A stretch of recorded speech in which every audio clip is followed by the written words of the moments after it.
Canto 3, Unveiling the Spirit in Material Action. Arjuna asked, O Krishna, haven't you just said what is superior?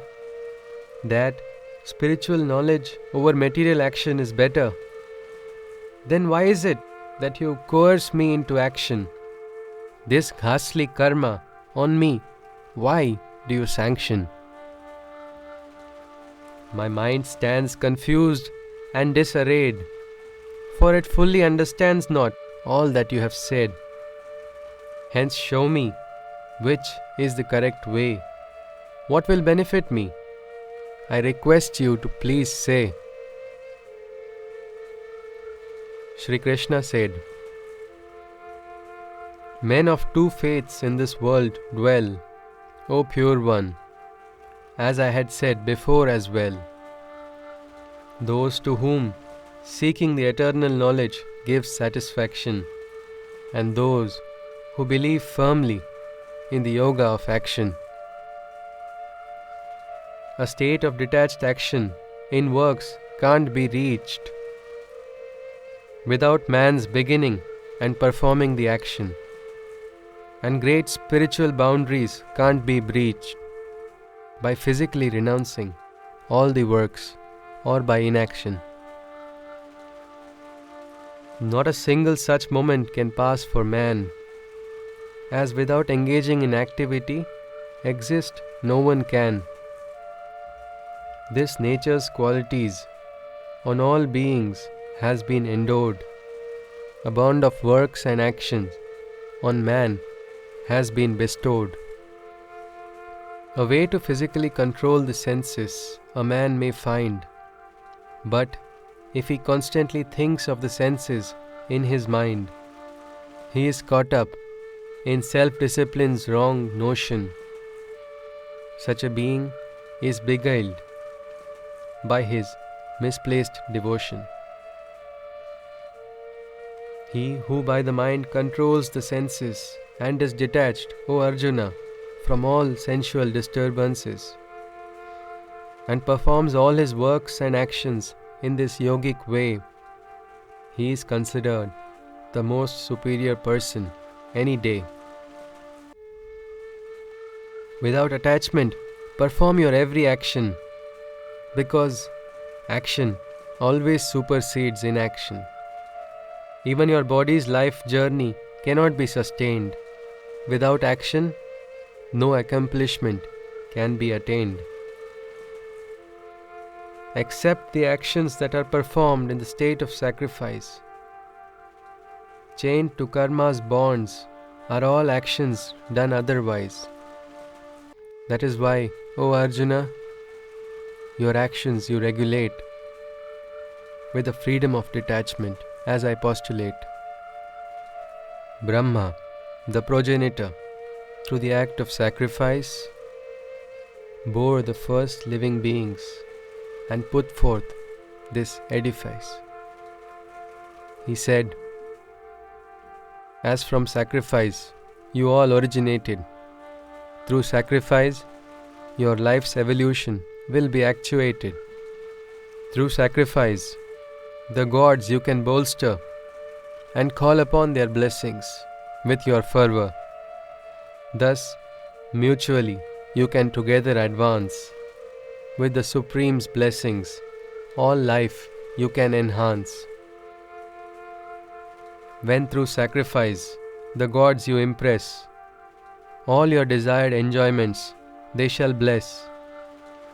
These enjoyments to the Supreme whoever doesn't offer, such a person is not but a thieving beggar. After the sacrifice, whatever is the undistributed leftover, the good who are free of sin eat the oblation's remainder. The evil offer only to themselves to eat the food and only consume sin. Their actions accumulate no good. From food, the living being's existence is found, and food is formed when rain falls on the ground, and rain comes from the sacrifice or yajna, and sacrifice originates through works or karma. Karma is born of Brahma or the progenitor, and Brahma of the formless, imperishable creator. Thus, the all-pervading Brahma is engaged, and in state of sacrifice, the universe is arranged. He who follows not this universe's wheel and succumbs to whatsoever his senses feel is base in his pursuit of sensual enjoyment. O Arjuna, such a life is but a wasted predicament. But he who revels in the delight of the self and lives joyously, contented within the self, such an illumined and awakened person very joyfully exists, as his need for work to be done no longer persists. Such a great one has nothing to be gained, neither in performing actions nor in inaction. Nothing exists thus in all of existence that can bind him with dependence. So perennially perform all of your actions. Detachedly fulfill the duties that life sanctions.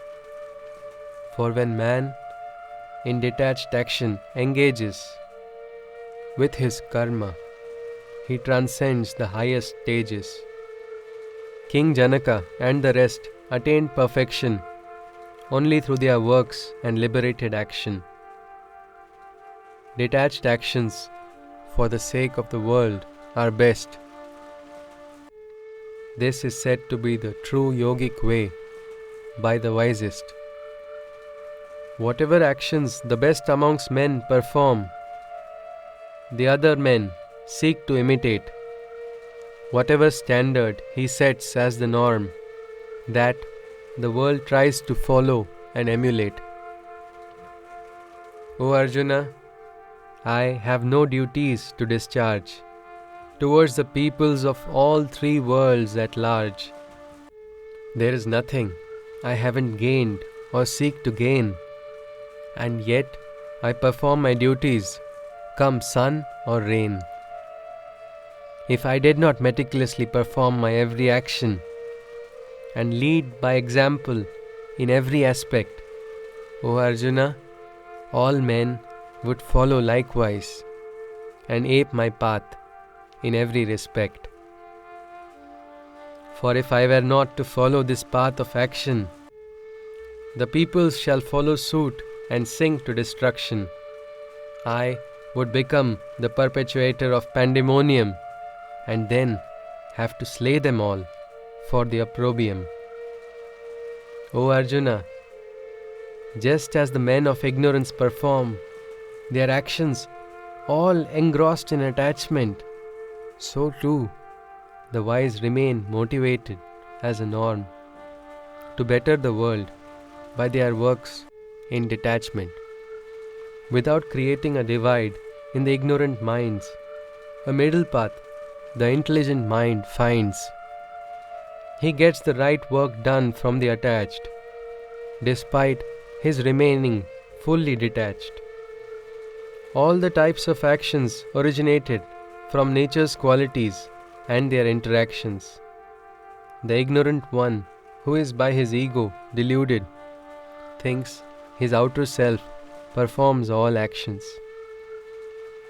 O mighty armed one, those who know the foundation of how nature's qualities through works function, know that the senses attach to the sense objects and are unperturbed and detached in all aspects. These qualities of nature bewilder the ignorant, who wish not to forego attachment at any instant. He who knows should from disturbing them abstain, and from altering their mental state he should refrain. Consecrating your actions to me, meditate upon yourself, that is a part of me, without holding on to desires or prestige, without grief or remorse, ready your weapons to lay siege. Those amongst men who thus regularly perform, and to my instructions they dutifully conform, with the purest and blemishless devotion, from karma's bondage they attain redemption. Those who lack the conviction and regard, and by instructions they bluntly disregard, from all knowledge they are by their ignorance deluded, from a growth in consciousness they are excluded. Even the knowledgeable person always in life acts as per one's own nature when he interacts.